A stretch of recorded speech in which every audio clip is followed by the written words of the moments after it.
Nurse इतनी strict क्यों होती है? क्योंकि मैंने तो यही देखा है। ड्यूरिंग माई 5 years मैं बोलता पाऊँगी आपको, मैंने कभी दिवाली पे छुट्टी नहीं ली क्योंकि ब्लीडिंग स्टॉप हो गई थी। लेग्स में हमारे लार्ज वेन्स होती हैं, वहाँ से बहुत ज़्यादा ब्लड आ रहा था। तो उसका रिएक्शन था थैंक यू सो मच, आप वहाँ पे थे, कोई मेडिकल का पर्सन वहाँ पे था जिसने मतलब ये जान बचाई है मेरी। तो मुझे मंदिर या गुरुद्वारे में जाने की शायद इतनी ज़रूरत नहीं है, because daily I am dealing with a patient who are very sick. मैं लोगों के उस टाइम में उन्हें हेल्प करती हूँ जब वो सबसे ज़्यादा प्रॉब्लम में होते हैं। This is an ABP Life podcast. Doctor को तो हमने भगवान का दर्जा दिया है, but what about nurse? Underpaid, burnt out and unappreciated. और आज इसीलिए इंटरनेशनल नर्स डे पर हम बातचीत करने वाले हैं एक नर्स से। एक नर्स की लाइफ आखिर होती कैसी है? अगर मैं रिपोर्ट्स की बात करूं तो WHO कहता है कि पर 1000 पीपल, हर 1000 शख्स पे करीब 3 नर्स होनी चाहिए, ऐसा WHO रिकमेंड करता है। लेकिन हमारे पास है कितनी? सिर्फ 1.7। और कहते हैं कि 2024 तक, साल 2024 तक हमें करीब 4.3 मिलियन नर्स की ज़रूरत है। तो आखिर इतनी ज़्यादा नर्स क्राइसिस, इतनी ज़्यादा नर्स के शॉर्टेज है क्यों? इन सारे पहलुओं पे आज हम कॉन्वर्सेशन करने वाले हैं क्रैकिंग कॉन्वर्सेशंस में on ABP live podcast. Hello, मैं मानसी हूं आपके साथ and I am in conversation with an esteemed head nurse of Fortis hospital Noida, Sonika Malik. Welcome to ABP live podcast Sonika. Thank you ma'am, thank you and happy international nurse day. Thank you so much.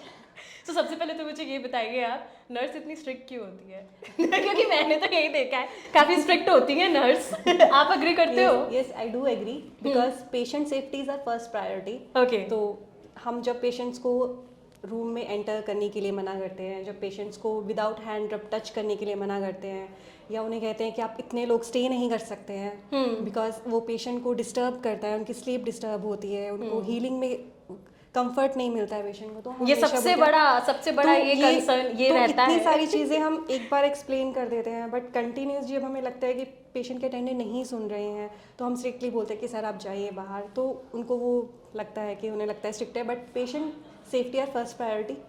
हम उनके गुस्से को झेल सकते हैं। और ये सबसे बड़ी प्रॉब्लम सबके साथ रहती है, ये कहना चाहिए कंप्लेंट है लोगों की कि हमें अंदर नहीं जाने दिया जाता, जबकि हम जाना चाहते हैं। इसीलिए लोग कहते हैं कि नर्स बड़ी स्ट्रिक्ट होती हैं, एकदम डांट देती हैं। Because infection control is our first priority in patient safety. Yes, exactly. अच्छा, अगर मैं आपके पूरे नर्सिंग जर्नी की बात करूं, एक नर्स की लाइफ होती कैसे है? नर्स की life I think if I am talk about when I started in 2014 I pass. Okay. तो हमें ड्यूरिंग एजुकेशन ये सिखाया जाता है कि आपको शिफ्टिंग जॉब है। हाँ. तो वो शिफ्टिंग के लिए हम ऑलरेडी हमें एजुकेशन के टाइम में हम बहुत प्रिपेयर होते हैं, Mentally prepare करना पड़ता है। प्रिपेयर हम हो जाते हैं क्योंकि हमारी जो ट्रेनिंग होती है वो इसी तरीके से होती है। हमें स्टूडेंट लाइफ में भी शिफ्टिंग ड्यूटीज़ कराई जाती है। Okay. तो जब हम जॉब में फील्ड में आते हैं तो थोड़ा रिस्पॉन्सिबिलिटी बढ़ जाती हैं। कभी कभी ऐसा होता है कि हमारे साथ सब जूनियर्स होते हैं, अच्छा।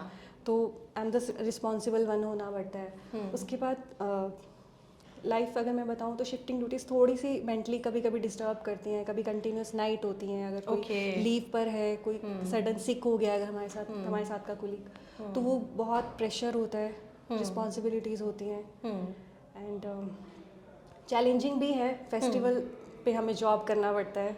ओह, फेस्टिवल्स पे you don't get any leave. तो कभी हॉस्पिटल कभी बंद नहीं होते हैं। हॉस्पिटल्स पे मतलब ऐसा नहीं है कि मुझे हर फेस्टिवल पे छुट्टी मिलेगी, हाँ, ये ज़रूरी नहीं होता है। तो हाँ, चैलेंज तो है जब फैमिली में सब लोग घर पे होते हैं और हम नहीं हैं, हमें ऑफिस जाना है। आपके फैमिली में कौन कौन है? मैं और मेरे हस्बैंड है अभी। ओके। मदर इन लॉ है, फादर इन लॉ है। सो कभी ऐसा कोई इंसिडेंट बताएंगे जब फेस्टिवल पे आप मतलब घर पर सब आपका वेट कर रहे हैं कि सोनिका आए, सब मिलके फेस्टिवल मनाएं और आप अपनी ड्यूटी निभा रहे हो? हाँ, ऐसा बहुत बार होता है। मतलब मेरा ब्रदर आया था अभी लास्ट टाइम राखी पे, तो मैंने बोला अभी मेरे को कॉल आ गया है ऑफिस से, मेरी एक स्टाफ है वो सिक है तो मुझे जाना पड़ेगा। तो ही मतलब उनको इवनिंग में निकलना भी था, तो मुझे 2 बजे, पहले मैं 8 बजे चली गई, मैंने कहा मैं 3 बजे तक घर आ जाऊँगी। फिर मुझे 2 बजे पता चलता है कि जो नेक्स्ट स्टाफ है वो नहीं आ पाएगी किसी रीज़न से, तो मुझे डबल भी करनी पड़ी। और 6 बजे मेरे भाई की ट्रेन थी, वो तो चले तो गए वो होंगे। चंडीगढ़ चले गए। और तो regret मतलब हुआ। राखी मतलब मैं उस टाइम बहुत इमोशनली मतलब बहुत क्राइंग वाली सिचुएशन हो जाती है। स्टिल हमें एक रिस्पॉन्सिबल रहना पड़ता है क्योंकि मतलब रिस्पॉन्सिबिलिटीज को चुनना पड़ता नहीं, है। हाँ वो चुन प्रायोरिटीज। तो मेरे को वहीं स्टे करना पड़ा है इवेंट, मतलब मैं राखी नहीं बांध पाई उसे। इमोशनली काफी स्ट्रांग होना इमोशनली पड़ता है एक बहुत नर्स को, स्ट्रांग मुझे ऐसा होना, लगता है। हाँ इमोशनली आपको बहुत स्ट्रांग होना पड़ता है। इन ड्यूरिंग माई 5 years मैं बोलता पाऊँगी आपको, मैंने कभी दिवाली पे छुट्टी नहीं ली। मतलब एवरी दिवाली जो बड़ी दिवाली रहती है, हाँ आप जॉब पर हाँ, होते हो। Morning evening every time. Okay, so यहाँ पर मैं ये सवाल ज़रूर से रखना चाहूँगी कि because you are a married woman, और बड़ी मुश्किल होती है आज भी, हम चाहे कितना ही कह लें इंडिपेंडेंट वुमेन हैं और हम लोग बहुत तरक्की कर चुके हैं वुमेन एम्पावरमेंट में and all, but still there are families जहाँ इतना सपोर्ट नहीं मिलता कि दिवाली तो हमारे यहाँ बड़ा त्यौहार है बेटा, बहू का तो घर पे होना बड़ा ज़रूरी होता है। तो ऐसी कभी चीज़ें हुई हैं कि हाँ नहीं ऐसी हुई? होती हैं। अब एक्चुअली फर्स्ट दिवाली जब आपकी होती है तो सब बोलते हैं कि फर्स्ट दिवाली पे तो तुम्हें घर ही होना है। हाँ। तो इंचार्ज से, सुपरवाइज़र से, नर्सिंग सुपरवाइज़र से बहुत रिक्वेस्ट भी करना पड़ता है।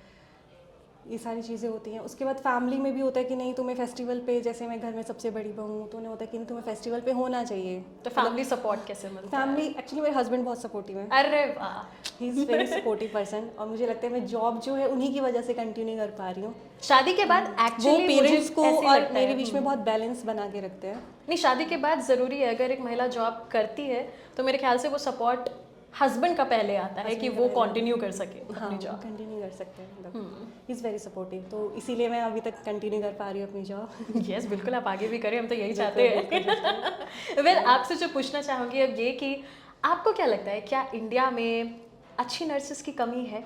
आप क्या नोटिस करते हो अपने इतने साल के एक्सपीरियंस में? नर्सेज की कमी है, मतलब इंडिया में अच्छी nurses की अच्छी कमी। नर्सेज की कमी है बिकॉज जो बहुत से लोग इंडिया में नर्सिंग सिर्फ बाहर जाने के लिए करते हैं। ओके। बहुत सारे लोग जैसे उनकी स्टडी फिनिश होती है वो गवर्नमेंट जॉब के लिए ट्राई करते हैं। तो इसीलिए जो प्राइवेट सेक्टर्स में है एट्रिशन बहुत ज़्यादा है नर्सेज का। अच्छा। तो जब हमारे पास 2-3 साल का एक्सपीरियंस हो जाता है तो नर्सेज बाहर ही जाने के लिए ट्राई करते हैं बिकॉज सैलरी इश्यूज़ भी हैं। अच्छा, सबसे बड़ा इशू ये है। सबसे बड़ा इश्यूज़ है यही है। Okay okay. सेफ्टी इश्यूज़ भी हैं, नाइट में आपको जाना है, नाइट में आपको आना है। और हॉस्पिटल्स तो कोई safety कैब issues या हैं। कुछ सर्विस प्रोवाइड नहीं नहीं करते? करते हैं, होती हैं, लेकिन स्टिल एक फैमिली को फियर तो रहता है। सपोर्ट है, मतलब हॉस्टल फैसिलिटी भी अगर आप देखो तो हर हॉस्पिटल में एक गर्ल्स का हॉस्टल होता है, For nurses and all. Nurses hostel होता है, but still there is an issue. इसीलिए बहुत ज़्यादा अट्रेशन है नर्सेज में, प्राइवेट सेक्टर में बहुत ज़्यादा है।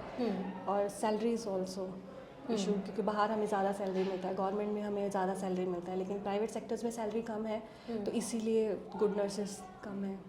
Okay, and now I would like to ask this question कि नर्स की शॉर्टेज जो है, जो हर रिपोर्ट में आ रही है, so what do you think कि कैसे हम इस चैलेंज को हम फेस कर सकते हैं, इससे बाहर कैसे आ सकते हैं? एक्चुअली सबसे बड़ा टैबू यही है कि शिफ्टिंग पे जाना पड़ेगा, शिफ्टिंग ड्यूटीज़ होंगी आपकी, इसीलिए लोग तो वो तो नहीं खैर करते बहुत हैं। सारे प्रोफेशंस में होता है। सैलरीज इशू मैम, अगर हमें ज़्यादा सैलरी मिल रही है तो ओके मैं मॉर्निंग इवनिंग नाइट कर सकती हूँ, मैं कार ले सकती हूँ, वो इजी कन्विंस रहता है। लेकिन अगर सैलरी कम है और ऑब्वियसली हम स्ट्रगल भी बहुत कर रहे हैं, तो वो इसीलिए मैं बोलूँगी कि ऐसा होता है। बिल्कुल बिल्कुल। अब मैं आना चाहूँगी सोनिका आपके लाइफ के उस पार्ट पे जहाँ नर्सिंग की मदद से आपने किसी की जान बचाई हो। आई नो कि आपका डेली का काम रहता है, बट देन हमारी लाइफ में कुछ ऐसे मोमेंट्स जुड़ जाते हैं जो हमारे लिए बहुत एक्स्ट्रा ऑर्डिनरी बन जाते हैं। तो कुछ ऐसी कहानी, कुछ ऐसे किस्से जो अभी तक की आपकी लाइफ की जर्नी में रहे हैं, वो मैं चाहूँगी हमारे व्यूअर्स के साथ आप ज़रूर से शेयर करें। Okay, in hospital there are many मतलब बहुत ज़्यादा केसेस होते हैं ऐसे। जी। कभी कभी जैसे मैं पीडियाट्रिक आईसीयू में हूँ तो बच्चे कभी कभी सडनली कुछ भी उठा के मुंह में डाल लेते हैं। अच्छा। तो एक बार क्या हुआ, बच्चे ने चोक कर लिया था ओके। सडनली, और मदर भी उसके पास में थी, तो उनको नहीं पता चला कि वो चोक कर गया है। तो जैसे ही मैंने उनको देखा तो मुझे लगा कि उसे चोक कर गया है, तो मैं बैक स्लैप करके उसको बाहर निकाला, तो ही विल वो सर्वाइव कर गया। तो ऐसे इंसिडेंसेस हैं। और जैसे हम घर में रहते हैं तो जैसे हाई रिस्क होता है, मैं कभी कभी जैसे लीवर फंक्शन टेस्ट किसी ने कराया तो मैं बोलती हूँ नहीं आपको डॉक्टर को दिखाना पड़ेगा। अब का बीपी हम कभी कभी चेक कर लेते हैं घर पे कि नहीं अब आपको डॉक्टर कंसल्ट करना पड़ेगा उसके लिए। तो ये सारी चीज़ें रहती हैं जो हम करते हैं, मतलब उनसे बहुत सारी चीज़ें जो फर्स्ट अर्ली वार्निंग साइंस जो होते हैं, जो लगता है वो हम असेस करते हैं, जिससे बहुत सारी लाइफ सेव हो जाती हैं। जी जी। तो कभी ये आपने हॉस्पिटल की बात बताई, हॉस्पिटल के बाहर की बात करना चाहूँगी। कभी आपकी नर्सिंग स्किल्स की वजह से किसी की जान बची हो, चाहे घर हो चाहे बाहर कहीं भी अगर आप रास्ते में गुजर रही हो, कभी कोई ऐसा एक्सपीरियंस हुआ? एक बार हम हाईवे पे जा रहे थे तो लड़का था बाइक पे, वो बहुत ज़ोर से स्लिप हुआ था, बहुत ज़ोर से, तो बाइक से तो सर उसको बैंडेज वगैरह किया हमने, चुन्नी वुन्नी से बांधा। आई थिंक टोल टैक्स पे फर्स्ट एड भी होता है, तो उसको फर्स्ट एड करके हमने हॉस्पिटल में भेजा था। तो बाद में मैंने कांटेक्ट किया था तो ही इज सेफ। उसका रिएक्शन क्या था? रिएक्शन दूसरे का क्योंकि ब्लीडिंग स्टॉप हो गई थी, लेग्स में हमारे लार्ज वेन्स होती हैं, वहाँ से बहुत ज़्यादा ब्लड आ रहा था, तो उसका रिएक्शन था थैंक यू सो मच। आप वहाँ पे थे, कोई मेडिकल का पर्सन वहाँ पे था जिसने मतलब ये जान बचाई है मेरी, तो वो बहुत अच्छा था। यस, मतलब एक एप्रिसिएशन तो लगता है। अप्रिसिएशन तो लगता है। यस। अच्छा, अब घर की बात करना चाहूँगी। घर पे कभी ऐसा लगा कि हाँ, हमारी सोनिका अगर आज नहीं होती तो ये हो जाता? एक्चुअली वही है कि मतलब जैसे फादर है मेरे, वो उनको जब मेरी नई नई शादी हुई थी तो उन्होंने एक बार फ़ोन पे मुझे कहा था कि मेरे को नेक में कभी कभी झटके लगते हैं, मतलब अच्छा। झटके से महसूस होते हैं। तो मैंने उनको बोला था आप अपना जो ब्लड लेवल है वो ज़रूर चेक कराएं। तो वो हमारे साथ बैंगलोर आए थे, तो मैंने कहा था उनका कंप्लीट चेकअप कराइए आप। तो उनका ईको कराया था मेरे हस्बैंड ने, तो ईको में पता चला कि जो हार्ट है वो ब्लॉक है, 7 मतलब जो आर्टरी वेन्स हैं जो 70 और 80% ब्लॉक थी। तो उसी टाइम पे उनको स्टंट कर दिया अपोलो के डॉक्टर्स ने। तो वो एक लाइफ सेविंग था उनके लिए, क्योंकि गर्दन में झटका लगना कभी कभी सोच लेते हैं, मतलब इग्नोरेबल चीज़ है, हम लोग कर देते हैं उसको इग्नोर, लेकिन मैंने उनको बोला था कि नहीं आप टेस्ट कराइए, ये नॉर्मल नहीं है। तो लाइफ सेविंग था उनके लिए। Oh wow.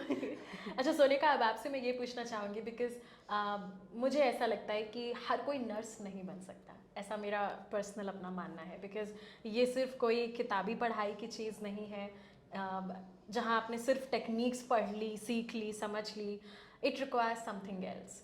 तो वो एक जो पैशन, जो डेडिकेशन है, मैं चाहूँगी कि अगर आप कुछ उन क्वालिटीज़ के बारे में बताएं कि अगर कोई नर्सिंग करियर को चुनना चाहता है तो before choosing to become a nurse वो कौन सी क्वालिटीज़ हैं जो रिक्वायर्ड हैं, ताकि अगर आप में हैं तभी आप इस फील्ड में आए।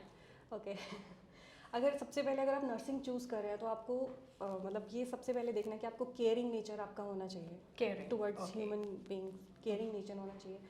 You must be empathetic, empathy आपको होना चाहिए, सहानुभूति जिसे हम कहते हैं, सिंपैथेटिक होना चाहिए, कंपैशन होना चाहिए आपके अंदर, पैशनेट ऑब्वियसली हमें किसी, डेडिकेशन होना चाहिए, और पेशेंस मुझे लगता है बहुत ज़रूरी होता है, बिकॉज पीडियाट्रिक आईसीयू नर्स के अकॉर्डिंग पेशेंस बहुत ज़रूरी होता है। बच्चे बहुत जल्दी से आसानी से मेडिसिन नहीं लेते हैं, बहुत रिफ्यूज़ करते हैं उनको मनाना।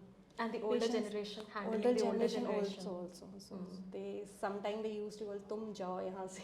ओह, ऐसा कोई किस्सा हुआ है तो प्लीज शेयर करिए ना। उस बिंदी वाली सिस्टर को तो मुझे नहीं चाहिए। अच्छा, ऐसी चीजें भी होती हैं। Every time I am used to go, मतलब एक आरटी फीड पेशेंट को देना है, हाँ। तो मैं हमेशा बोलती थी कि नहीं आपको लेना ही पड़ेगा। और एक एल्डर स्टेज में जब हम चले जाते हैं तो पेशेंट कभी कभी बोलते हैं नहीं हमें अब नहीं रहना है, बट उनको फीड कराना बहुत ज़रूरी है। सेकेंड आर्ली फीड होते हैं तो ये ही यूज्ड टू कॉल बिंदी वाली सिस्टर मुझे नहीं चाहिए। क्योंकि उनको पता है मैं आऊँगी तो कैसे ना कैसे कर उनको फीड दे के चले जाऊँगी। हाँ, तो मतलब कई बार हमने ऐसी भी कहानियाँ, किस्से सुने हैं कि जब पेशेंट्स, जैसे आपने बात करी कि नहीं अब हमें रहना ही नहीं है, जब वो इतने डिप्रेसिव मोड में आ जाते हैं, उस वक्त एक नर्स कैसे मोटिवेट करती है ताकि वो सिचुएशन से बाहर आए और वो मेडिकेशन लें? क्या ऐसा कोई किस्सा हुआ? उसके लिए हमें पेशेंट को पहले जाकर उनसे बहुत कन्वर्सेशन करना पड़ता है, मतलब बात करनी पड़ती है उनसे, आपने खाना खाया है कि नहीं खाया, आप नहाए हो कि नहीं हो। फर्स्ट जैसे हम पेशेंट को देखते हैं हमें सबसे पहले बोलना है कि आज आप थोड़े से अलग लग रहे हो, मतलब कुछ तो आपने चेंज किया है, आपने हेयर स्टाइल चेंज किया, थोड़ा पैम्पर पेशेंट को करना पड़ता है। थोड़ा सा फैमिली को हमें साइड पे समझाना पड़ता है कि make a positive vibes in a room, अच्छी चीज़ें की है। डाइवर्शनल थेरेपी कभी कभी हमें देना पड़ता है, लाइक हम टीवी ऑन करके रखते हैं पेशेंट्स के रूम में, तो उससे थोड़ा चेंज होता है, मतलब कन्वर्सेशन करते हैं हम धीरे धीरे। जैसे हम रूम के अंदर एंटर करते हैं, make a big smile on we make a very big smile on our face. तो उन चीज़ों से बहुत फ़र्क पड़ता है, पेशेंट धीरे धीरे होता है, मतलब पर्सनली जब हम उनके साथ अटैच होते चले जाते हैं तो वो हमारी चीज़ें मानते चले जाते हैं। अरे वाह, personally attachment, Personal this is the first thing जो कि एक नर्स को बनाना चाहिए। हाँ, मतलब अगर पेशेंट आपको लग रहा है तो आपको थोड़ा सा पर्सनली अटैच होना पड़ता है उनके साथ, तभी वो आपके एल्डर के साथ में मोस्टली हमें होना पड़ता है, तभी वो बात सुनते हैं। जी। और लास्टली मैं आपसे जानना चाहूँगी, इंडिया में नर्सिंग करियर को लेकर आप इसका क्या स्कोप देखते हो, नर्सिंग एज अ करियर के बारे में आप क्या बताना चाहोगे? नर्सिंग बहुत अच्छा करियर है। आप इसमें जैसे बेड साइड नर्स, जो हम स्टाफ नर्स की हम बात करते हैं, उसके बाद आप इंचार्ज बन सकते हैं, सुपरवाइज़र, एकॉन, CNO। आप एजुकेशन फील्ड में जा सकते हैं, एज ए ट्यूटर आप बन सकते हैं, नर्सिंग एजुकेटर आप बन सकते हैं, रिसर्चर आप बन सकते हैं। Okay. आप इंडस्ट्रियल में भी नर्सिंग की ज़रूरत होती है, जो बोर्डिंग स्कूल्स होते हैं वहाँ पे नर्सिंग की पोस्ट होती हैं। तो there is very lot of scope in nursing nowadays. Specialty nursing होती है हमारे पास, जैसे डायबिटिक नर्स होता है, अच्छा।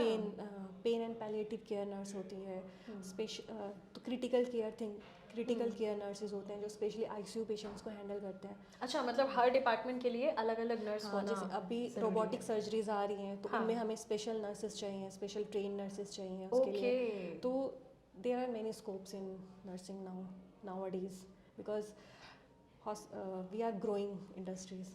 मुझे बहुत प्राउड फील होता है जब मैं डेली हॉस्पिटल आती हूँ। ऑनेस्टी इज़ मेन, मतलब ऑनेस्टी बहुत ज़रूरी है इस प्रोफेशन में। और अगर आप गूगल सर्च करेंगे तो आपको पता भी चलेगा, nursing is a very honest profession. Yes, absolutely. तो लास्टली इस प्रोफेशन को चूज़ करना है अगर आप एम्पैथेटिक है, सिंपैथेटिक है, केयरिंग नेचर है। और मुझे ऐसा लगता है बीइंग अ नर्स, मुझे मंदिर या गुरुद्वारे में जाने की शायद इतनी ज़रूरत नहीं है, because daily I am dealing with a patient who are very sick. मैं लोगों के उस टाइम में उन्हें हेल्प करती हूँ जब वो सबसे ज़्यादा प्रॉब्लम में होते हैं। फर्स्ट टाइम कोई इमरजेंसी में आया, उनका कोई अपना है जो सिक है, उस टाइम पे उन्हें कंफर्ट देना, उनकी लाइफ्स को टच करना, आई थिंक ये किसी और प्रोफेशन में नहीं है जो बीइंग एज अ नर्स है। तो I am a very proud nurse. Thank you, और हमें आप पर गर्व है। Thank thank you you. So much for taking out time और इस ब्यूटीफुल कॉन्वर्सेशन के लिए on ABP live podcast. Thank you so much Sonika. Thank you so much.